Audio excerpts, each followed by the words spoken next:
to bring you your next favorite band.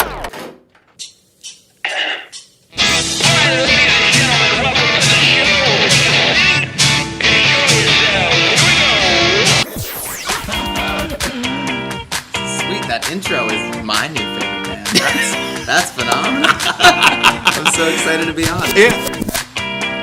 I heard a rumor that you might be able to play that song live today. You heard correctly. Yes. Excellent. So, good enough for Robert. I don't know when I rock out here on your next favorite band and show. and listen, it's going to be everybody's favorite band. Phil, you weren't supposed to make me get all... God almighty, But this Phil. is why we do it. Like, seriously. I gotta gather myself. All right, go ahead. Okay. Welcome to your next favorite band. That's both the show title and our promise to you. We here at Stereophilia Studio are tireless in our pursuit of finding incredible, genre-defiant artists who are either a hot, up-and-coming band or a group that has been delivering for years but have flown under the radar. Tonight, we will review 2025 and talk about 2026 with guest, co-host, and originator of the role, David Moore. Each month, we will bring you live streams, audio podcasts, and perhaps even a live concert where you can listen to the stories and hear the music of artists personally curated by us based on what we feel will be worthy of your time. Be sure to subscribe and tune in to each episode because the possibilities are endless and you never know who will be Your next favorite band. Hello, everybody. Welcome to the show. I am your host, Philip Reese. And I am your co-host, David Moore. And you are listening to... Your next favorite band. How about this? Yeah, it's like I had to dust things off and get ready to do this all over again. Some stretching, little calisthenics. Some vocal stretching. Oh, yeah. I mean, the scales that I just run upstairs are just all 5 octaves. You know, I mean, I don't need to show off or anything, but, you know. No. You do what you do. How are you, Phil? I'm fantastic. How about yourself? Doing pretty good. Happy New Year. Happy New Year. Happy holidays. Thank you so much for popping on. We had talked about, like, you know, when you were saying, you know, that, you know, things were changing for you, that it wasn't going to be that you wouldn't ever come back. And so, like, Musikfest happened, and obviously that just makes too much sense to keep that one going. And then just moments like this where it's like, hey, let's talk about the year. And David, are you interested and available? And here we are. And we'll have to talk about 2025. We'll start with January 1st, 2025, and we're going to go through 365 days I woke of up reviews. at 5:27 on January 1st. My alarm that day was set for 6, so I got a little more sleep than you that day. Okay, January 2nd. Oh, well, whew, that's a ringer. You got some time? So no, that is not what we're going to do. But we will review the world of music, our show here, and you know, just some other fun banter in between.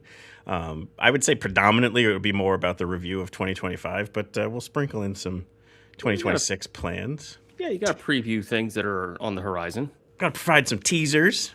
Yeah, I mean, we've got all sorts of things to talk about for 2026. I mean, you know, the alien invasion.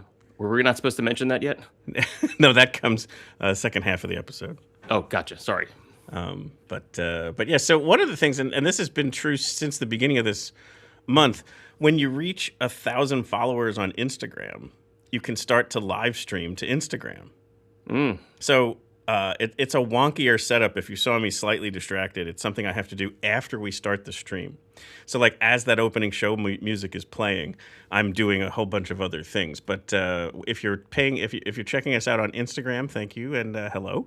And those of you who are you know, Facebook or Twitch or YouTube, give us a chat. We are live. So let us know what you thought of good music in 2025, what you're looking forward to in 26. If you happen to have checked out an episode, or if we did happen to introduce you to a favorite band, a next fave band, would love to hear it. Or who we should look to have on the show if we haven't already. Who should be our next favorite band? Still waiting for that Elton John booking. I am too. It's on the list. He's got talent. He's going to go somewhere. He is. You know what? I haven't seen the Rocket Man movie. It's on the short list. I need to go check that one out. I have seen it. It's an enjoyable. It's a fantastical biopic in the sense that it's designed to be a celebrity showpiece, I guess is a better way to put it. Sure. So it only covers a certain era. I also read the book that Elton John put out at the same time called Me, which is his autobiography. So that's actually really Aptly, intriguing. I think every autobiography should be titled "Me." It seems simple, doesn't it? Right. It sells itself. That actually Right. is really, really interesting. I thought And if that it's a was biography, they could have called it "You" right, exactly. or "Him." Or this guy. Yeah. But the book was enjoyable. I liked the book quite a bit. Yeah, Yeah. the book was very good. He I mean, gets it into is all so the details. interesting to get a peek into someone like that, like the storytelling and who they were as a person from their perspective is very cool. Yeah, I mean, I've always taken autobiographies. I mean, we're now going off topic here quite a bit, but autobiographies are always taken with a grain of salt because it is perspective that is isolated. Sure. You can't get that perspective from any other source. No, right. It's You the know- it's the what the untrustable narrator, but at the same point, it's the only one that could tell the story from that Correct. perspective. They're the only one that can actually tell you how it felt. Yes, so it would be worth the listen. But even if you did want to have that healthy dose of skepticism, but Right. Yeah. yeah. So yeah, as I mentioned, this was something I kind of wanted to mention. Is we did break 1,000 followers on Instagram, which was a huge milestone because it allows us to do some more things here. And then these are not shared for brag. It's more out of we're proud of them, but we're also like so grateful for all of this interactivity and stuff, and the ability to kind of just do this show and bring it to people who are interested in perhaps learning about new music discovery, that kind of stuff is what we're all about. So a few other stats. Again, I don't know if these are fantastic or if I should be, but to me they were cool. This is the podcast. It got over 10,000, now over 11,000 downloads, and the graph looks pretty good. Yeah, there was a big bump there in summer and October. Yeah. There That's are just pretty some, cool. yeah. And you can even see like these earlier ones, when the scale of the of the graph was only that long, that bump looked as large as these. So like True. there seems to just be these like ebbs and flows to it, but you can kind of also just see the overall trajectory is going in the right direction. That's podcast. YouTube looks like this, a similar kind of like very recent kind of this year, and we just broke 50,000 views, which is pretty cool. Does that big spike that's also there, does that map to the release of shorts that you started to pick up Yes, more of? that's exactly right. Yeah. And so that has also fed the full lengths. Because there is sure, a of way, course. the shorts, you pick a video to connect it to. So obviously, if it's a highlight from the interview, you connect it to that, and it's a very easy, natural way for a viewer to check out a 60 to 90 second clip and then say, oh, that seemed interesting. Let me go check out the full. Yeah, interview. I mean, it's basically an ad for the longer episode. Yep. Yeah. So that's been very, very cool. It's also brought to you by Procter and Gamble, so that's right. We will take sponsors. So if Procter and Gamble, if you're out there, bring they it. make everything. So like it would be probably something that they make. Yeah. Oh, and I think you get a kick out of this one. So Twitch, that's the hardest one for me to check and see we don't get a lot of analytics from Twitch, and it certainly, in my estimation, is the lowest interactivity. But they did give us kind of like a Twitch wrapped kind of thing. Oh, okay. And so I just had to take a picture of this. All right. So this is a screenshot of our biggest fans on Twitch. Oh, The Mighty so Gorp, right? The Mighty Gorp, alcoholic man-child. with a fantastic That is a great avatar. avatar. Yes. Yeah. Emu Flomp, and then Shaky Skull. So thank you to these 4 Twitch fans. You're our top Twitch fans. So I just got such a kick out of that. Yeah. So there's our little kind of summary of how things are going through either streaming, live streaming, or the podcast downloads. And again, thank you to all of you who have checked out either one or a couple shows. We love it. We absolutely just cherish the viewers, the listeners, the people who chat in, the people who let us know what they thought of an episode, or again, like if there's somebody out there that you want us to check out and listen to, love it. We love all of that interactivity. And people know, and again, obviously, it's the backdrop here for the show from my end. Musikfest being an often topic, typical of where the guests have come from. And for the first time ever, as I walked around the festival this year, people came up to me and said, "Hey, I check out the must-see bands each day, and kind of like, I'm at this stage because you said to check this one out." And I can't tell you how happy that makes me. So would love that too. Like if there ever is those moments, definitely stop by, say hi. I really enjoy connecting with people who have been listening to things, and what you all are enjoying, and maybe what I should be cutting out, like this blubbering banter, and get to some more interesting topics. But but I just thought that was super cool. So thank you for that, for the people who have popped up, and if there's other people who want to reach out, please do. Yeah, I mean, local celebrity Phil Reese, That's not what I'm trying to say. I just more mean, like, I think it's super cool to be able to engage with people who love music at the same level. Yeah, I'm teasing. No, I know when it comes to Musikfest, particularly, you spotlighted that, which will be part of our 2025 conversation. Yeah, actually, it'll be also part of the 2026 conversation. Is that you do a lot of hard work to make sure that you are trying to rise to the top some of the artists you think that deserve attention, because there is so many performances that you just can't humanly take it all in. Sure, absolutely. But yeah, no, and the 2025 was just obviously because of, like, we started off here with some stats or some results or some anecdotal info. Was awesome. Like, it was just such a cool year, and then from the guest standpoint was just so cool. Like, I kind of just wanted to kind of rattle off a few, and just see if there's anybody that we want to dig into a little bit more. It all started, how about this? January of 2025 started with the Hot Mamas. We saw them perform at Musikfest in 24. We had them on in 25 for an episode, and they were awesome. And then they submitted a song for our Winter Wonder Jam at the end of the year, and it was incredible. It was like, it actually was one that brings me to tears because of just the sheer joy that they put out in their music, but also just they said nice things. They are just full of life. And it kind of just, it's what it's all about for me, is like this band of musicians who have a lot of passion and heart and soul, and they just put it all out there, whether it's on a stage or in a 4-minute video recording for a podcast. I just love it. Like, that's just what really powers the engine for me, was that one. So the interview was great and the song was great. So it's one I certainly, it's a great way to kind of kick things off. Yeah, they were a real highlight. I mean, to start things off with them, the energy, particularly, you've really touched on the word that came to mind for me, is really what connects with me and with their performances and with their songs. Yeah, absolutely. And then just kind of quickly, Meg Elzier was one of my favorite finds of the year. There was the other thing that started to happen, was I had a collection of artists who I had on the show who were not from Musikfest.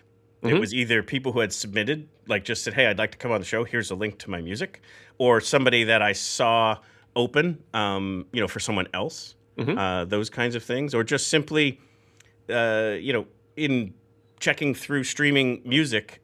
Obviously, if you have somebody on that I'm having on the show and their album goes to the end, a lot of times the streaming services just start to use the algorithms. Not always the most awesome way to do it, but they were feeding me things that were, I was like, wait, who's this? Because I knew it wasn't the band anymore. And so that's the way some of these got found too. Yeah, your mention there of the algorithms, the infamous stumble upon moments. While sometimes it's a crash and burn, sometimes it's it's the complete opposite of that. You're just like, what is this, and how do I get more of this in my ear holes? Correct. Yeah, Meg Elzier was like that, and then a little bit further down the list, Kendall Lujan. She was in February. Same thing. Like, I was listening to somebody, and then this just came on, and just loved it. So. A couple others from January were Jeff Heiskell of the Judy Bats. That was a really interesting kind of peek into that 90s band that, the interesting thing about those episodes where when we dive back to somebody who was 90s to 2000s is you get the component of how it ended. Often, you often get that is part of the story of, and then why did the seams come undone kind of thing. And kind of like the uglier parts of the industry or the uglier parts of artistic differences. And not that we're not highlighting those out of like, I really want to get into the gossip. It's more like this is the full picture of what it means to be a musician. You get the full story. It's not all, sunshines and rainbows. It's sometimes very difficult. Well, it's the business end that sometimes gets very difficult when it has to shift from being like, this is a passion to we were making a livelihood. Our livelihoods, were coming undone. Yeah. And then continuing on from there into February, we got to Brian Dunn, who was part 2 of Fantastic Cat, who, again, the beautiful part about those episodes, we're highlighting the solo career of each one of these people, because we had Anthony D'Amato on earlier, prior in the year 2024. And so he was part 1 of Fantastic Cat, but we focused on his solo catalog. Same thing here, Brian Dunn. Each one of these musicians from that band are their own great musician. Mm-hmm. And that's the beauty of their Voltron of their Fantastic Cat collective. Is exactly the word I was going to use to describe them, is they Voltron together to form Fantastic Cat. Right. Theo Bleak, she's a fantastic artist out of Scotland. I mentioned Kendall Lujan. She was then after that. And then we get into Brett Cull of Echolin, who was the headliner for Winter Wonder Jam. So not only did that episode go great, because it was such a nice thing to talk about Echolin, Gray Eye Glances, his own solo music, and so on. But all his production work. I mean, he's, his work outside of being the actual musician in the room. Mm-hmm.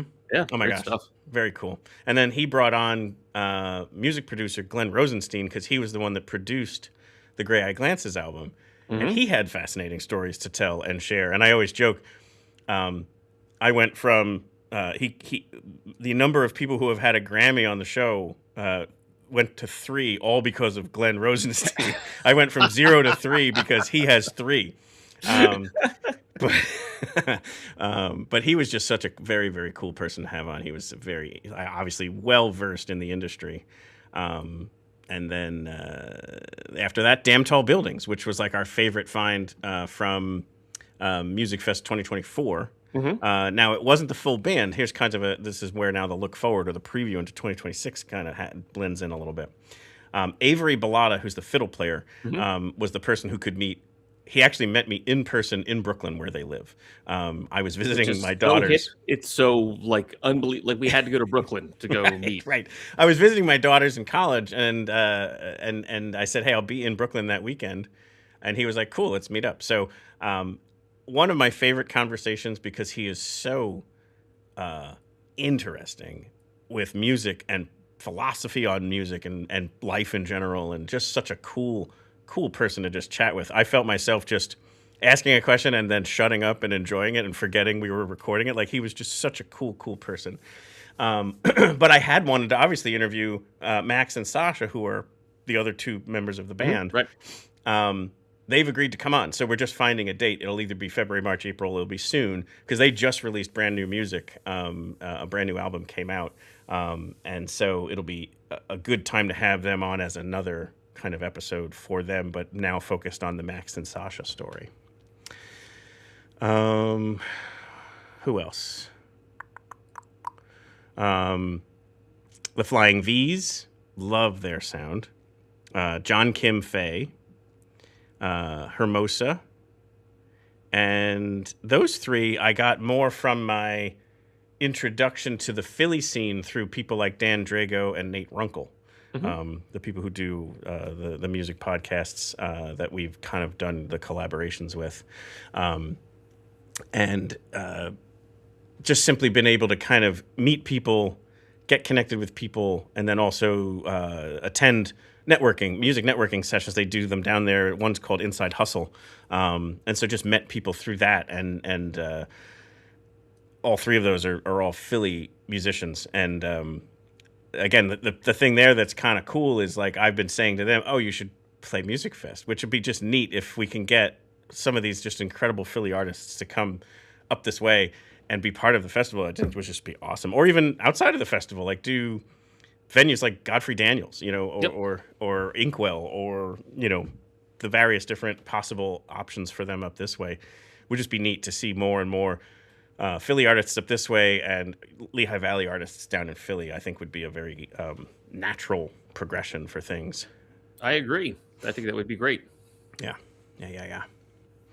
And that's the other two things that happen. That's kind of like the first 4 months of the year. The other thing that happens in February every year is Listen to the Dissonance, the songs and conversations around mental health. And it was year 2 of that. The lineup was John Worthy, Cass Noel, A Day Without Love, and Brittany Ann Tranbaugh. And we had the pleasure of a photographer, Derek Fiedler, who is also called a tumbleweed photographer. He's actually studying right now to become a counselor, a mental health professional. And he has his own story and journey through that. And so he donated his services to photograph the evening. And so like these great pictures that he captured throughout the night, there's when Cass and I were chatting, and then there was many others that we shared out there. And it was just really kind of cool to capture the evening through that way. It was very nice. Yeah, I mean, it was a wonderful program. You know, this was the first time that I attended as an audience member, if you will, versus being up as part of it. And it was really great to be there. You know, the staging, the presentation, the conversations were all comfortable, even though you were talking about at times very uncomfortable things to talk about in public like that. But it was good to see that kind of stuff brought forward, so that there's some light given to those kind of things. Yeah, no, and that's the thing too, is like I'm always so honored and humbled by, you know, the trust that these musicians have, that they're willing to be that brave to do this, because I've just heard it from people who attended, just how powerful it was for them, how moving it was for them. Some people have actually confided in me saying that it kind of helped me realize I need to go get help. And so none of this is meant to be that. It's not meant to like solve a problem or think it's got figured out. It's more just, hey, let's create this safe space where it's okay to say these things. Like to your point, sometimes to say these things out loud in a more typical setting, just it's too difficult. It's not, you don't know how it's going to get received. You don't know how it's going to get, you know, responded to by other people. But if we can create a space for one evening where we're going to talk about it and play songs about it, and collectively say, you know, it's okay to not be okay, to kind of use that phrase. That's really what it's about. And so February 27th of 2026 will be the 3rd annual Listen to the Dissonance, and we'll be announcing, you know, who's part of the lineup. That's all booked up, and let me tell you what, I can't wait to... It's also super secret at this point in time. It's sealed behind a glass panel that Bill has to break in order to read to everybody. No, you already know, because we said it at... You know, the Winter Wonder Jam. Yeah. I was like feeling like, hey, let's just take advantage of the fact that we're here, and start to give people like a save the date. And then I just said, hey, you all can know. So there are definitely people out there who already know. I'm not telling. But it's same place, the Ice House. I think that's a great venue for it. And it's Friday night, the 27th of February. Doors will always open for a longer period of time. I think this last year we opened at 6, show was at 7. We'll probably do something similar to that again. Because there's tabling organizations who provide mental health services. Right. Last year we had 9. The year before that we had 6. So each year, I think it's going to continue to build. So the math says you should have 12 this year by that interval increase. Or is it 50% more? Yeah, 13 and a half. Depending if we're doing percentages or the fixed number of 3, we'd have to figure out what happens this year. I'm going to go with the percentage, like the curve. I forget what. The line goes up, therefore it must be exponential increase. Yeah, we're going to make it logarithmic. Yes, let's make it 50% increase every year. And we also do. We donate the proceeds, so that went up as well. We were able to sell more tickets last year, but there's plenty of room in that space. I don't think we would ever consider it a sellout, because I don't want anybody who wants to be there to feel like they can't get in the room. So it's not about anything like that. It's more about, you know, if you want to be there, let's find a seat and you can, you know, join in. the ticket price we try and keep low, $10. We always want it to be where it's an accessible experience for people who may not have the revenue. So more details on that to be released soon. There's going to be some very cool. Last year, Marissa Paternoster, who's a fantastic guitarist and singer-songwriter, previously of Screaming Females, now of Noun, and I think she's starting up something else new. She was the designer of the image. And this year we have Hannah Taylor, who's part of the Flying V's, who's also a graphic artist and a muralist and all these awesome things. So, I love this now new thing where we're finding musicians who are artists, visual artists, who can also be part of the poster design. I just think that's been kind of a really fun thing to kind of make part of all this. So, again, more to follow. It's exciting. Yeah, absolutely. And then the other event we do is the No Planet B Jamboree, and that is in April. We did our third annual of that this year I shouldn't say that, this past year, 2025, it was the first time we had it hosted at Arts Quest. And the first best thing about that is it gave us the opportunity to have both an indoor option in case we needed it, but also the outdoor stage, which is the preference for a festival that's about the earth. Yeah, Now, it's got a weatherproofness to it because of the ability to easily rotate to an indoor space if needed. Right, and it's in the same exact footprint. So, no matter what, you're in the right place. If you are a audience goer of the event, you're going to the same place regardless of weather, because the stage that would be indoors is right on the other side of the wall there, and then you still have the food and the bar and the facilities all the same. It's just now you're inside with the doors closed in case we need it. Yeah, you walk an extra 15 feet. Yeah. So again, it's at Arts Quest in 2026. It's going to be April 25th. It's on a Saturday. And we're already confirming a few things. Last year, a local sustainable running group put on a 5K run prior to the actual music starting. They're called the Running Kind. They're going to do that again. We're putting together the details of that so we can promote it even more so and get people more involved. And it's neat because the run ends right where the stage is, right before the music starts. So that's very cool. For those to keep pace. Correct, yes. Some of us get there a little later. And then lineups being worked on. That's not yet finalized, but there's definitely already people, getting involved, and we're exploring availability. So that's going to be very, very cool. So the 3 live events that we're now connected to: Winter Wonder Jam, which is December, Listen to the Dissonance, February, and No Planet B Jamboree, April.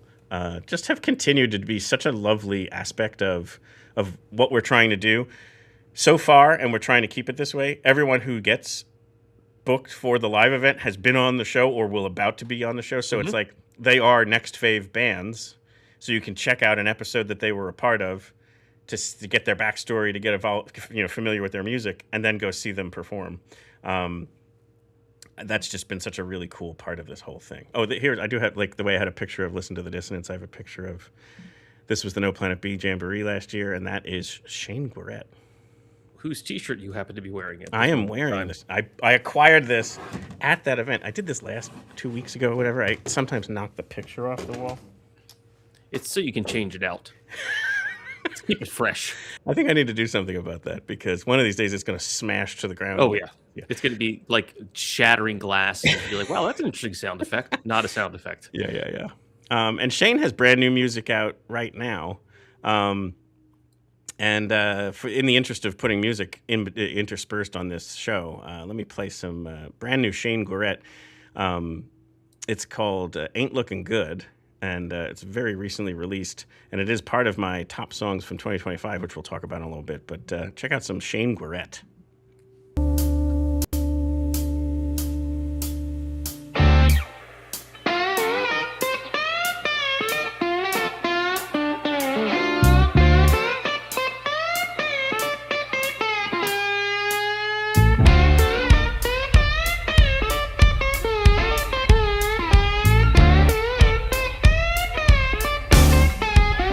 Ain't looking good, baby, standing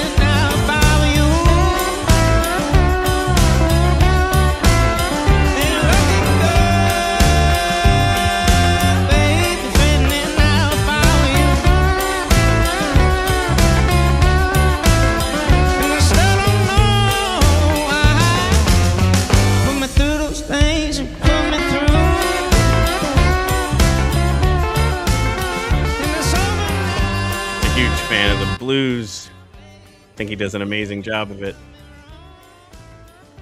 Shane is great. I mean, he was fantastic last year at the No Planet B Jamboree. He was a good guest. Yes. Real humble guy. Totally. And been doing it at such a young age. Like, he's really coming into his own as he grows up and just has been working at this core, just God gift talent of his, and turning it into just this master of songwriting, blues, and just Great slide work in this. oh my gosh, yeah, love it, love it, love it. And it's just such a catalog now of great stuff. So yeah, He's gotten a little bit more prolific lately. He's got a lot of stuff that, like in the last couple years, he's put out 3 EPs, if I'm not mistaken, including the one this is from. There's 2 this year alone. Yeah. Yeah. So there's a whole sort of outpouring coming from him. So if you like this stuff, you should definitely check it out. Totally. So, just quickly back to the list. In the middle months, we did episodes with Galen Deary, Zoe Lemon, who was the also part of the Winter Wonder Jam. So Zoe joined the Brett Cull foursome that came together, and she opened for them, which was great. We talked about this is something that's become a traditional episode. We kind of preview the summer festivals, and that was like I talked about the 2 other podcast hosts in that Philly region, Dan Drago of 25 O'Clock Pod and Nate Runkle of Yo That's My John. We talk about just the festival lineup. That's usually kind of like early June. This year happened to be late May. Then more people who hadn't kind of been found other than through the music. Windsor, loved his music. He's also on the top songs from 2025 that we'll be talking about in a second. Erin Fox, which was what a story she has, man. And also great music, but I just thought that was just a fantastic, just really blew me away, just with her backstory and what she's gone through. Nervous Nikki and the Chill Pills, in addition to being probably the best band name of the year. It's just a great episode. I thought that was phenomenal. Will Be, another one that was found, and Coil. These are all ones that were not found through Musikfest, which is just very neat. And then my favorite find of Musikfest that turned into a special moment, Gadon. That one was so cool that they were just so open to meeting and then doing a full-blown episode in the middle of their time at the festival. So that episode was released in August, which I don't normally do, but it was just such an awesomely cool thing that I was like, well, let's just put this one out there as its own thing. So that was super awesome. Yeah, they were fantastic. It's not surprising considering the caliber of the players that are in that, but they were fantastic, and they were super open to your idea of well, why don't we just do this? And they were like, okay. Right. So that okay was said in 3 different languages. That is true. That is true. And if you don't know yet, then go watch that episode, because you'll get Italian, Irish, and American. And 3 different types of banjos, and there's a mandolin and a fiddle, and it involves multiple time zones. There's a lot of translation going on. But anyway, that takes us through August, and then let's just pause here to talk about Musikfest 2025. I thought it was an incredible year. There was a fun time spent on the daily live streams where 1 or 2 guests come on each day. Many of them often perform. And it's not only just musicians. There's also other people who come on who are kind of connected to the festival or to the community at large. Right. So that's a fun time. I really, really enjoy that. We go live every day at 3 o'clock from Godfrey Daniels. And we're kind of previewing the day of the festival, plus then bringing on the guests. But I just thought, in general, the whole lineup was incredible this year, and the experience. And obviously, the weather was insane. It was the 10 beautiful days, and they shattered records for a time. I don't know how that happened, but I'll take it. Yes. Yeah, it's been a good run lately. No questions asked, and no expectations of that continuing. But wow. Yeah, it was wonderful. It's infamously, I always hear that one melody from the Christmas song. It's the most wonderful time of the year. Yes. When Musikfest rolls around, because there's all sorts of anticipation for things that will be artists that I'm either previewing or I've seen before and I want to see again. But there's also the infamous, we talked about the algorithm before. Well, Musikfest sort of has its own discovery thing where you stumble into things. You walk by and you're like, what was that noise? I must see more. I must hear more of that noise. Yep, absolutely. I'll never forget. Obviously, we've had, you and I personally have had it on our own and then even together. But the one that I will never, ever, ever forget is I had said, "Oh, meet me in this particular spot." And it was like I walked up from somewhere, you walked out from somewhere else, and we were in the middle of a sentence of just catching up over like, oh, what have you seen so far, and so on. Right. And the Draculas were playing, Yep. and all of a sudden we just both went, "What is that?" Exactly. And we stopped talking and just walked in, and just they ripped it up. They were just but that's that thing that we're talking about, where it's just like you just hear it and you can tell right away that it is worth your attention, and you just go absorb it. And you'd go experience it, and it was so cool. But I'll never forget that. But yeah, so Musikfest for 26 has already announced 5 headliners, 6 headliners? No, almost all of them. It's only 3 left that they haven't announced yet. Wow. Yeah, they're earlier and earlier this year. It's what's really interesting. I mean, we can probably talk on this later if you want to talk about the 26 stuff. But what's really interesting is I'm actually surprised. Musikfest, for anybody that doesn't know, has a tendency to have a headliner every night, and they're not all it's not all rock bands or all country bands. They mix it up, and usually we hear about the country artists first because country artists normally announce their tour with the most advanced notice of any genre of music. And I'm surprised the breadth of things this year. They have not done the infamous classic rock band that's touring yet. Right. And I was thrilled to see something like Weird Al Yankovic get booked. I'm ecstatic for Weird Al. I'm not gonna lie to you. I think that's fantastic. I've seen him twice before, so I know what kind of show it is, and it's astounding. And he's got a bigger band now, so right. And opening for him is Puddle's Pity Party. Yeah, what a show. Who I would love to bring on the show, but doesn't talk. So well, if you can get him to sing all of his answers. There you go. But yeah, the lineup this year is very, very cool. I don't know that I'll go to any of them. Like, no one has yet had me pulling the trigger on tickets. AJR is also announced. Yep. They played 2 years ago, and I did buy the ticket to that one, and that one was preview night, so it wasn't interrupting the free stages. It's you're out on the I haven't. Yeah. No, I can't even say that anymore. In 25, last year you did it. I finally did pull the trigger, and it was the Black Keys, and it was fantastic. I thought they were amazing, and what a great way to finish the night. And actually, I do have a picture from that night. Here's the crew of us who were there. The fireworks going off at the end of the show, and there's Jeff wearing the hat. Yep, and I'm the Black Keys shirt. He's like all branded for that. He was totally branded up. And that was one thing that happened in 2025. Brought merch for the first time. I had hats and T-shirts, and so yeah. If anybody is interested, like I said, stop me while we're walking around the festival or the Levitt stage during the summer or whatever, and I'm happy. 26 will be next fave band, The Tattoo. There you go. I suppose that one was always a possibility, but well, we'll have to get our lawyers on that. Correct. But yeah, so then and then let's just wrap up the other interviews that happened in the year. Barney Cortez, off of the festival, was able to chat with him. Thought his set was incredible. My favorite part about his show was that during a solo, he broke not one but 2 strings during the guitar solo, and I happened to be recording it. Like, just one of those serendipitous moments where I was recording it. And then when he came on the show, we played it and we talked about it. Because I was like, how do you finish? Like, you lost literally 33% of your strings. Yeah, it's actually one of the hardest things about it. It's one thing to recompensate where you have to play on the neck, but it's another thing that the guitar stays in tune, because breaking strings will often throw the guitar out of tune. That's what he was saying, yeah. Which I imagine is the tension is starting to let up. It's then the part of that, yeah. And it's a whole shock to the whole mechanics of it when that happens. But it happened at 2 different moments. It wasn't like it all just blew up at once. Like, he just broke the string at one point, kept playing, and then there was another part where you just see it go boing, and it's just like, oh, it's just, I mean, I don't mean to laugh because I know it's probably really annoying to the performer, if not super angry. It can actually be dangerous. I've seen guys slice their hands open. Sure. And so, but to watch him just continue to just rip a solo and finish the song out, I was just like, wow. Yeah. So he talks about it. I have it up on the screen playing in low volume, and he talks it through, like what's going through his mind. And I found that to be a super awesome part. And his music is incredible.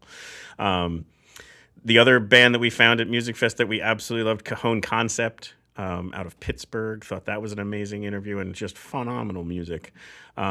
Tioga just released an amazing new album and had them on as a full band. Greg Adams had been on a couple times throughout the years. Right. But this was now the time we finally got to talk to all of them. Leah Menaker off of the festival. Zach Miller of Dr. Dog. I mean, these two back-to-back. So I got to talk to Zach Miller of Dr. Dog and Fabiola Mendez, two people who are like just astronomically out of my stratosphere, and somehow got to talk with them and get to hear them to kind of tell their backstory. So Dr. Dog and Fabiola Mendez. At that point, I was just like pinching myself. I was like, holy shitballs. And both were great conversations. I found them both to be just such a lovely people to talk to and just amazing music and really cool stuff. And then off of that, it goes Daisy Chain, Nep. I had George Harab on to just talk about stuff. That was a fun episode because he's been on before. Kyle Lacey, who was, again, another one of the really fun Musikfest moments where he performed a solo in the crowd of Musikfest on 1 foot, high-fiving people. And I was just like, and again, just happened to have the camera rolling to capture that. And he did it right in front of where the camera was, which is pretty cool. Bird Streets, the 885 greatest cover songs ever. We don't come up with that number. It was WXPN. That should be in the title there. And then the Winter Wonder Jam. We did the pre-jam where we get all of those. We go back to everybody who'd been on the show in the calendar year and invite them to submit a holiday song and a message. And it's one of my favorite episodes just because, again, like I get kind of emotional about these things of just how nice people are, the nice things they say, and the audience loves it. It's such a special time of year that it was just like, it just is so beautiful. I just love how it all comes together. Yeah, I like the sentiment of it is really genuine, and it really does come through. And plus, it's nice that it's now in its own encapsulated episode, which is a nicer way to present it at the end of the day. Yeah, and I think there were 15 songs on it. 6 of them were originals, which is and a lot astounding with holiday music. Like that is because usually there's like only 15 songs that are just recovered over and over and over and over again. And that's wonderful too. Like just a new version of something is a treat because I had to leave the mall at some point because I was just so tired of hearing the same song. But so like even just a cover of either a Christmas or just a seasonal tune that is just new is awesome. But then to get 6 originals, oh my gosh. And they're all brilliant. Like they're just like you could hear it on like a, compilation of new Christmas music and loving it. So anyway, I just think it's a great episode and I just so cherish the fact that they're willing to do that. Like not only is it busy, but to also then like set aside the time to record this thing and send it over and all this other stuff. I just so honored for all of that. And then to be able to provide it to the audience is just great. So, any particular person jump out at you at the different episodes or the music maybe even? Like, is there somebody that really jumped out at you during the year? The Avery interview for Damn Tall Buildings was great. I was anticipating that one because I like them so much. Zoe was great. And it was also great then to reconnect. I didn't really get a chance to speak with her, but to see her perform again at the Winter Wonder Jam was really nice. I'm trying to place... You put me on the spot. Didn't have the whole spreadsheet in front of me. Like the good old days, David. Oh, well, yeah, exactly. I didn't come prepared for class. Lucky for me, no one can see that I don't have pants on. So it's this opportunity to re-put my picture back up. Overall, it's been great, and I like the fact that you've also kept things moving forward, and you've brought on lots of different people to help you have these conversations. Yeah, that's been a neat part. Oh, I just pushed that nail right in. Like I definitely understand that no one wants to hear me blather on solo. So like I've always loved had our banter, and then to just find other cool people to kind of fill in that seat. Especially what I definitely have tried to do is either other people who have gone to see me see them with me, like either again a Musikfest person who also saw the same band is cool, or a musician who was on the show previously but now can be a guest. Like for example, I had Galen Deary on as a guest earlier on in the year, and then he was a co-host when we talked to Leah Menaker. And it's because they both kind of have a similar approach to their music with the technologies that they use. And so he was able to kind of talk about things that I never could even understand what the right question would be. So Right. that's another thing I've been trying to connect the dots on is like, who would be a really good interviewer of this guest? And they just don't even know it yet. And so to connect those dots, I think has been fun as well. It was the year prior, but I loved having Kufnuts on as a guest host to interview Reef the Lost Cause. Right. That was just so cool because there was just moments where I could just sit back and enjoy like a person watching the show. Well, there's a little bit of shop talk that happens, and they can talk about it in a way that gets really interesting. Yep. And then yeah, so like that has been fun to kind of curate not just the music but also the co-host and also these live shows and stuff. So I'm getting such an enjoyment out of it, and hopefully other people are too. So the songs, let's talk about this. I know you have some you want to add. I'll bring up my list here. I had just come up with. I grabbed some just in case, so I had some to throw in. These were, from our perspective, just the top 19 songs from 2025. I didn't want to put them in an order. I did feel like I should pick one. And so my favorite song of the year is this song, Never Rest by Great Grandpa, which is another phenomenal band name. But the music just blew me away. Not somebody who's been on the show yet. Hopefully I can say yet, but we will try to get in touch with them. The rest of this list, the other 18, are just in chronological order of the album release. So there's no order to these things, but I'll just rip through them. Weird Birthday Song by Kendall Lujan. We talked about her before. She has been on the show. Abandoned by Windsor. They have been as well. 11 Cent This Time by Courting. Not yet on the show yet. I'll stop saying that now. Pleaser by Wilby. Nothing I Need by Lord Huron. Catch These Fists by Wet Leg. Moody by Royal Otis. Please Don't Cry by Casey Hill. God's Punching Bag by Barney Cortez. Atlas by Clover. Rivers by Daisy Chain. Brand New Day by Suge Daniels. Ain't Looking Good by Shane Gorett. We played that earlier. Way Down in the Valley by Jesse Roper. Legace Abdi by Damn Tall Buildings. North Gateway by Smokey Brights. Bad Heart by Billy Joel Jr. And The Jamie Oliver Petrol Station by CMAT. That's the 19 songs that we have here. Do you want to hear Never Rest? Let's do it. Let's bring it in here. So enjoy Never Rest by Great Grandpa.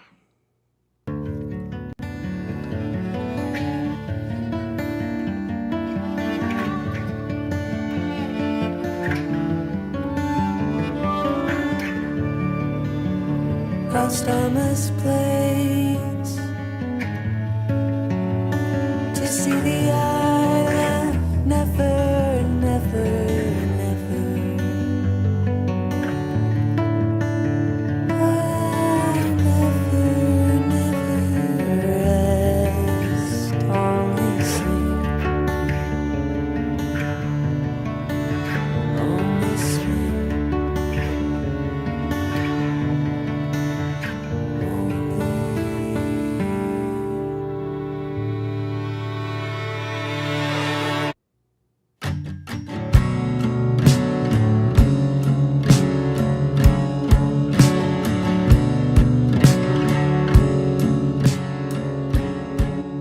As you can kind of hear, it kind of has these movements to it.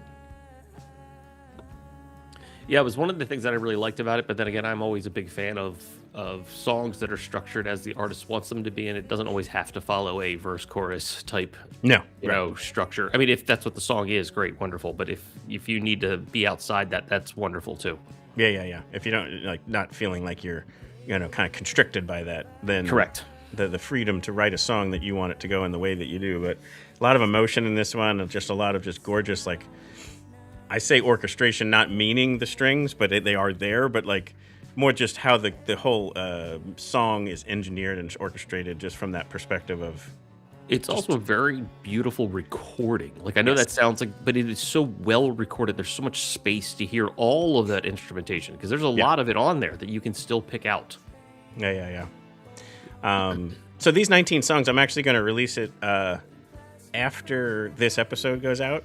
I'm going to just release one that kind of just focuses on the songs, all 19. I'll provide minimal banter in between, kind of like pairs of songs. I can't release that as a live stream, but I can put it out as a podcast only episode. Right. So a little bit of an advertisement here that if you typically listen to it, if you watch this more typically on YouTube or on Facebook or something like that, and you kind of want to catch all 19 of these songs, we do have a Spotify playlist that has it, plus some other honorable mentions, if you will. So there is a Spotify playlist out there if you want to catch it that way. But if you want to just kind of download an episode where I just kind of rip through them and provide some quick thoughts, just run over to whatever your podcast platform of choice is and just go grab the bonus episode that has all the 19 songs on it. Which will obviously feature this one. I actually do this one right off the top. Because like I said, the rest of it is just in chronological order. Gorgeous song there. But You don't bury the lead. You just go right in with it. I just go right into it. And then I do. So the other one I take out of order is that song, Jamie Oliver, Petrol Station, is a journey and a half. And it's such it's a closer for sure that I did slide that one to the end of the episode. Gotcha. Only because it's just so Sonically, beautifully. that's where it lives. You just don't, you could just... Yeah. I'm going to play this song and it's over after this. You'll know why. And it's just, oh my gosh, it is just such one of those songs that just builds and builds and builds a rocket ship and then just, resolves. And it's just so okay, no one needs to talk after that one. Just another band. So that's another band that I'd never heard of until I found the song. And again, I don't even know if it's CMAT or CMAT or whatever. I just need to learn more about that band. Sure. Really, really cool. And like I said, go check out that particular song, or if you want to just capture it off of the podcast and see if you like it. I think you will. Next fave song, I guess what I should call it, is what that list is. Seems simple. Almost writes itself. Stick with the branding. Yeah. Any others on this list that you liked? You had mentioned you had kind of just poked around a little bit when I sent it over. So the new Lord Huron is excellent. I love Just that song. as a whole. I mean, I like Lord. I'm already a fan, so that one was an easy one. The Suge release is great. The Suge Daniels release is great. That song kicks so much ass. And she's just full of bubbles. Yes. I mean, the way I always introduce her is light of the world. You're not wrong. So I mean, it's a good list. It's a great place to dig into 2025. Yeah. There's a little bit of something for everybody on there. If you're a fan of the type of music that shows up on this show. Yeah. I think it. I think it leans. There's not a huge jazz element to this. No, for right. example. It definitely leans towards that alt rock, fuzzy guitars. Yeah, but it's got exactly. I try to keep it more diverse. That list is probably not as diverse as the guests on the show. Sure. That's why I said it's similar. If you're in the vein, you're probably someone who would be open minded to listening to those kind of things. Correct. Yes. Yeah. And I'm growing and learning, and I'm just well, that's the whole goal, isn't it? Just to each constantly... year I'll be better at this. Yeah. But I really loved putting that together. It was very hard, obviously, to whittle it down at all. I wanted to get it to 10. 19 was the best I could do. So, and then I kind of liked it being a bizarro number as well. But yeah, when you sent it to me, I'm like, why is there 19? And you're like, because that's how many I picked. I was like, okay. I mean, that's what it is. There is this Dark Tower nature to 19 that I didn't hate, but oh well, now we're really gonna dive into a spin-off episode. Anyway, give me some of yours. What was on your list? Okay, so we'll start with a couple of Musikfest ones because that's always a good way to tie it back into things. So the band Boys Go to Jupiter played at Musikfest this year, and I was really, really taken with them. They've released 2 singles so far this year. The one called Revenge Tour it's super high energy. It's lots of fun, worth checking out. Mm-hmm. And then also Bermuda Search Party released the new release this year, and they were also at Musikfest this year, featuring the song July, which I think is an outstanding track to check out from them. Sure. And some of the ones that here's 2 from slightly bigger bands that I really was taken with this year. The Head and the Heart put out a new album this year, a song Arrow off of that, which I think is stupendous. Yeah. And then the Mountain Goats released a new album that shockingly is a concept album because it seems all of their albums are concept albums. The song Cold at Night, which has Lin-Manuel Miranda singing background vocals on it, is really cool. They also performed it on Colbert. So if you want to see a live performance, you can check it out there. That's super fun. And then from some smaller bands, there's a band called Thesaurus Rex, which are out of New York. They have a song called Fad, which I was like, that's the one that, like, you mentioned how the algorithm feeds you things. That was one of the ones that came from that. And I was like, what is this? And why do I want to listen to it more? um, it's a project really called Arctica, Arktica. It's a one-man project by a guy named John DeRosa, who's been releasing things under that name since the early 2000s. But I've only come across the project this year. But there was the song on it called Trick of the Light, which is just hypnotic. Everything is really, really, really slow that he does. He lost hearing in one ear and he started to play music that is how he hears it. Oh, interesting. So it's really a really neat piece. Very cool. Great list. Well, that's just some, and everything on your list is perfect. No, I'm just saying so that we get all 19 included. There you go. Very cool. And the quick thing I kind of wanted to do was kind of pivoting to 2026 on the show. If you saw there, Billy Joel Jr., which again, fantastic band name. I'm shocked they actually got away with using that. To be perfectly frank, because Billy Joel's name is actually a registered trademark. Right. Yeah. They've been a band for more than 2 years, so it's not. Yeah, the lawyers would have shown up by now. They would have shown up by now.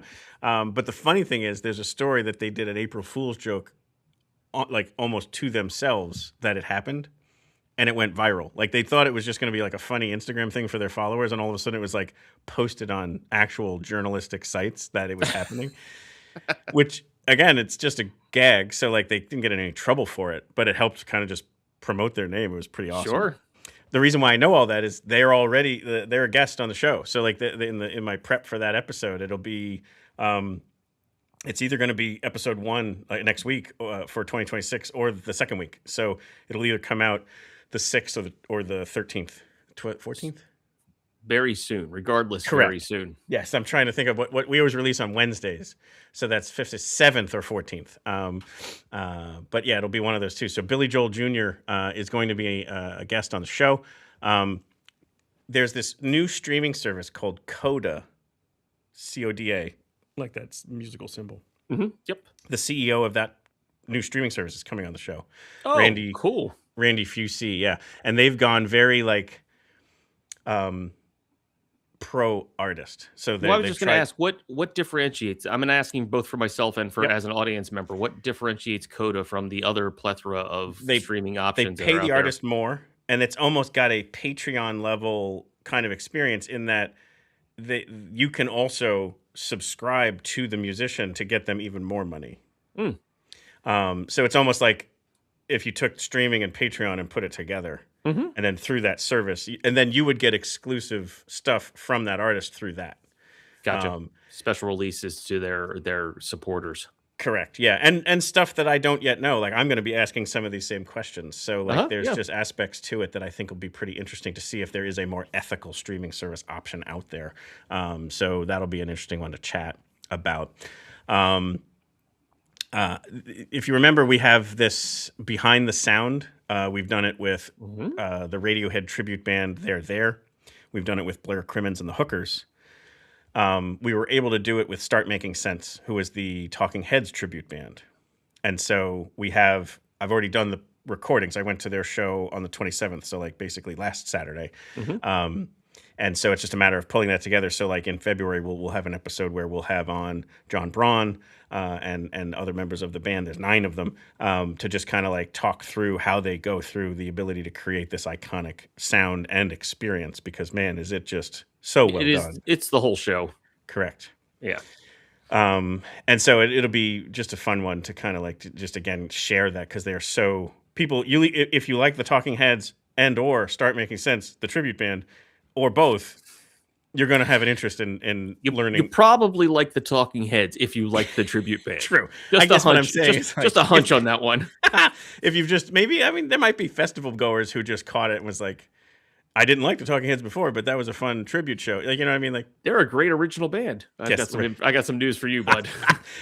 Breaking news. Anyway, so that's going to be one to happen. And then I'm going to talk with Jenny Founds, who's in the band, as well as John Braun and Jesse Braun, who do Ruby Deer. So like there's 2 back-to-back episodes. One's going to be the behind the sound of the Talking Heads tribute, and then the second, the week after, will be a Ruby Deer episode. So So it's that's going to be like a double header of Correct. connectivity with all of that.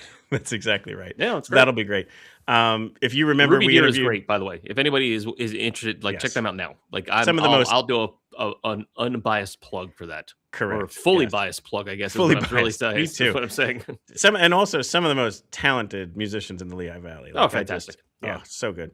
If you remember, David, you and I spoke with Dan Levitin, and we talked to him about, this goes back to our first year of doing it, so it's just like 3 years ago. We Right. talked to him about his book, This Is Your Brain on Music. Correct. He's released one since then called I Heard There Was a Secret Chord.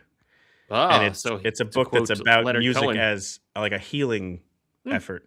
And so he's coming back on the show to talk about that and his music, because he is a musician as well. Yep.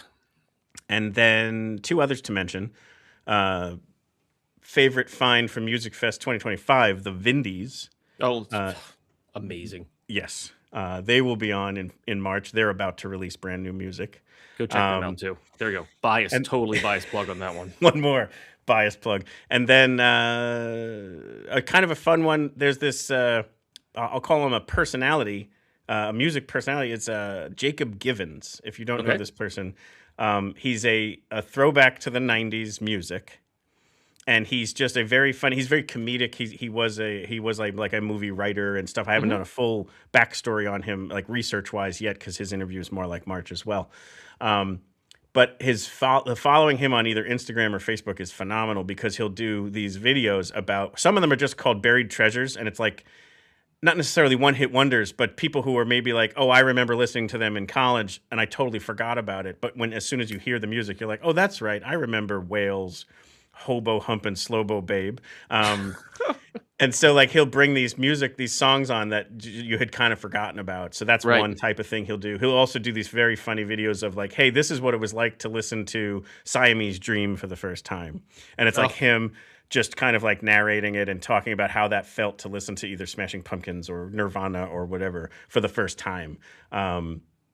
And they're done very funny. And then he does a third one. It's slipping my mind right now. But anyway, very, very fun follow, because it's legitimate music brilliance and narration, but then there's a super funny like through line. He takes his own, you take the piss out of yourself kind of thing. That's where the That's humor comes exactly from. Like you're like, I was an Right. idiot, kind of moment, Right.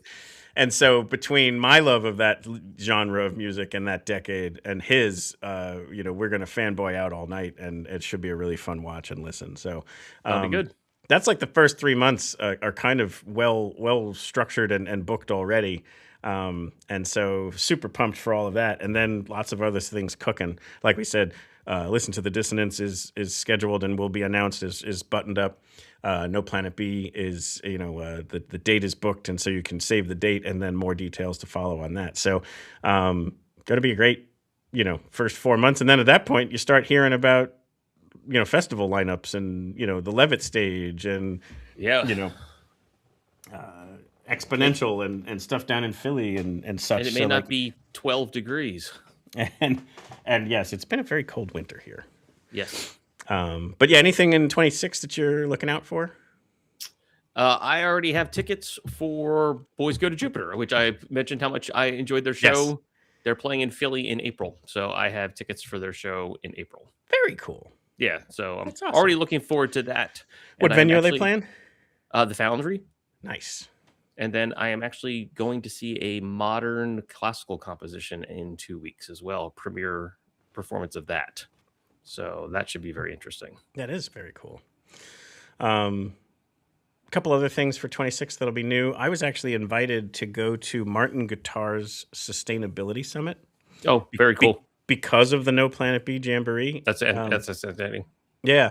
So it was a very cool day. It was just a day's worth of basically panel discussions, Q&A. It was each different panel was either musicians who are plugged in to this initiative, organizations within the music industry that are, meaning like advocates, like people who can try and help, like not backline, Reverb. Reverb was a big part of it, where Yep. they were talking about different things they could do. There's like 2 or 3 other or 4 other ones that could help a national tour have a lower carbon footprint, or a festival have a lower carbon footprint, less garbage, and so on. Then there are music businesses that are trying to do very cool things. This one uses a material that's very natural, that has the same basically characteristics of wood. Like, it has just the ability to be kind of like, I want to talk to them to be able It to have that resonates. It correct. resonates like wood. Yeah, and all they need to do is get the water out of it and turn it into a product that will respond like wood. So they're able to make like entire guitars or other music instruments out of stuff that wouldn't even take a tree down. That's interesting. Yes. So there's just organizations trying to do stuff like that. And then there was a panel just purely about, like, it was both government organizations and stuff that are just simply talking about deforestation and stuff like that. So very cool day, because it was like 2 or 3 panels and a lunch, and then 2 or 3 panels and a Q&A, and Chris Martin spoke and all this other stuff. So it was a very cool thing that they want to just make it more and more happen with it. And all of that, I was just able to meet some cool people to kind of hopefully bring on and interview in and around the No Planet B Jamboree, to kind of say, hey, I thought it was an interesting story. Let me share it here so that maybe you all find it to be an interesting story, and so on. Right. So like, that's just neat that like this silly little podcast with this silly little day of like, hey, I'm passionate about the earth and music, so let's put that all together on a stage. And now suddenly I got to go to a Martin Guitar Sustainability Summit. So it's like very awesome. I just super was excited for that, and just I'm hoping presuming that- you walked there just to make sure your sustainability was at the highest level possible. I did drive my hybrid vehicle, so I did have at least a chunk taken out of it. But no, unfortunately, I have not yet gotten there. But When I saw Guster play this past year, and the one guitarist of Guster is Yes. one of the co-founders of Reverb.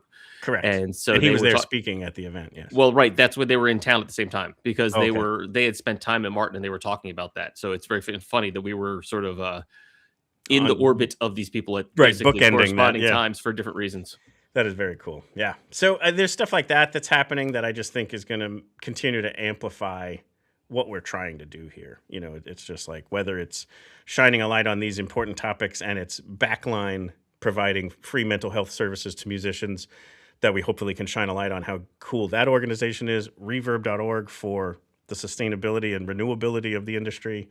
Or whatever else we're doing, just good music, good under the radar musicians with a phenomenal songwriting catalog that hopefully people, can pay attention to. That's kind of like, all those different things are just what we're trying to hopefully bring to your eyes and ears. And I just think that's pretty awesome. So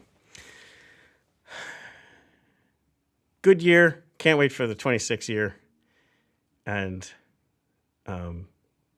grateful, David, to you for helping it kind of like, become what it has, like, gotten to where it was because of people like you who dedicated a lot of time, effort, and energy to, when you didn't have to. You just did it because you wanted to. Well, I think people need to have it's music discovery is actually harder than ever.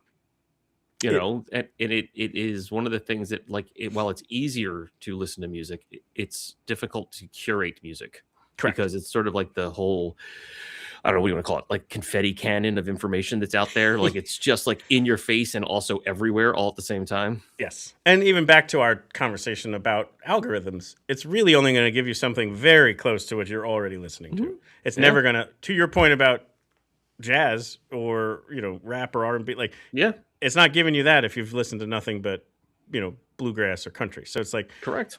it is hard to curate, to break down the barrier and suddenly say, this is just excellent music, you should listen to it. It doesn't matter Right. what genre it is. Correct. And Did you again, as enjoy you it? know, Good. that's Listen. correct. Yeah. That's what the show has often been about. A lot of time people ask me, they're like, why do you do it? And I'm saying, well, I'm doing the show that I wished I was able to listen to before it existed. I mean, that's a great way to put it. I mean, that's a really great way to put it. Yeah. And so it started out, I thought I would get to 20 episodes. And Well, I believe this Almost is either, there. Almost there. This is either 200 or 199. Like, we are basically right at the 200 mark. and I never thought I'd get this close. And then, like I talked about, the ability to bring on Dr. Dog and Fabiola Mendez, and now to have people like the CEO of Coda Music and Dan Levitin coming back on the show for a second time, like it's just like holy shit. Yeah. So like it's not slowing down. And then we made a bigger deal about episode 100 because again I thought I'd never even get close to that Well, one. sure, and it's also the third slot rolls over. Like Yes, right, yeah. in the numbers, Yeah, it's the reason why. Yeah, exactly. So I didn't want to do it for 100, but I do have it in my head to do something cool for 250. Okay. So 250 would be probably December. Again, we're usually one a week. Mm-hmm. Sometimes you get, again, these bonus episodes or whatever. But then I also hadn't put out an episode for 3 weeks. So we roughly average about 50 a year. Right. So it should be end of the year. It will be right around the Winter Wonder Jam. So I do have some things cooking, some in my brain, some already talking to some people. But if what I'm thinking about comes together, 250 is going to be super cool, and you're going to want to hear it and hopefully even be there in person. But I was hoping you could hit it on July 4th, so like the country's 250th birthday and the Right. 250th episode, it just all comes together. right, yeah, we would, yeah, it would obviously help with programming Just And- tie and- everything into with that number. and promotion, yeah. But yeah, no, I think the one thing we always ask, like obviously, the ticket prices that we charge are either we keep them as low as we can, or even the No Planet B is a free festival. Obviously, there's no paywall or Patreon or subscription here. The only thing we ever ask is like, subscribe, follow, review, rate. Like those are the things that can really help us. It also lets us know if you like what you're hearing. So over on Apple Podcasts, you can rate it and put a review. That's huge. In Spotify, you can rate it. Or just, again, the subscribing, whether it's YouTube, following on Instagram. It's a good way to keep up with the show, but it's also just great for us from a number standpoint, and just helps us, kind of get more. Like I told you, there's certain things that only happen as you hit a certain number. So just simply how that kind of helps to be additive and cumulative to where the show can go. That's our one ask, is just wherever you can. Hopefully you might consider doing that. That all makes sense to me. I just subscribed on Friendster. Nice. Yeah, then it becomes there's almost too many to keep up with. Believe it or not, I'm considering doing TikTok. I had swore that one off, but it's still obviously very present. And now with the shorts that I'm using is with Well, a you have modern. you have the product to put there, basically. I don't think I have to do too much extra work to just post it over there. So Right. believe it or not, there may be our next favorite band TikTok channel in the near future. Which I probably am the least belief of that one of anyone, but yet here we are. David, thank you so much for doing this. Yeah, it's good to do this. Happy New Year. Happy New Year, and looking forward to just always hearing your take on things, and different stuff that you go see that I didn't get to, and vice versa, and having a beer again soon. I haven't been to Bonn in forever. We got to rectify that one. Yeah, it's still there, so that would probably be a good idea for us to go there. That's completely. Yes, absolutely. But thank you all for tuning in, and definitely check out the podcast only, audio only, of the top 19 songs from 2025. All right, Phil, let's say goodbye to everybody.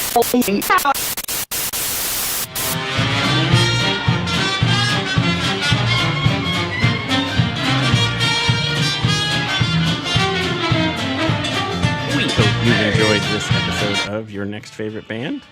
Would like to sincerely thank David for joining us like the good old days as the co-host, and all of you for tuning in and throughout the year, and hopefully subscribing so we can bring you your next favorite band in a coming week. As I had mentioned, we quickly ripped through all of the different episodes we had in 2025, our top favorite songs from 2025. We played a few, and then kind of previewed a little bit of 2026. But there's lots of stuff that's either not yet known at all or not yet finalized, but you're definitely going to love what we got cooking. So give us a like, a subscribe, and a follow, and if you are so inclined, a rate and a review. Really, really means a lot to us and our ability to continue to get this show out there in the eyes and ears of people who definitely want and need music discovery in their life. This is normally where I say we would have in the show notes the background of the musician and go see them when they perform live, but I don't have that. And so now I'm just kind of filling until the end of this song. And but lots of exciting things to kind of announce shortly. And looking forward to that. Please definitely let us know who you think our next favorite band should be. We love to hear those recommendations like we shared off the top. So you can email us. That's on our website, nextfaveband.com. And all of our interviews are there. So almost 200, like we talked about, that you can kind of go check out. And I hope to see you at a live show soon.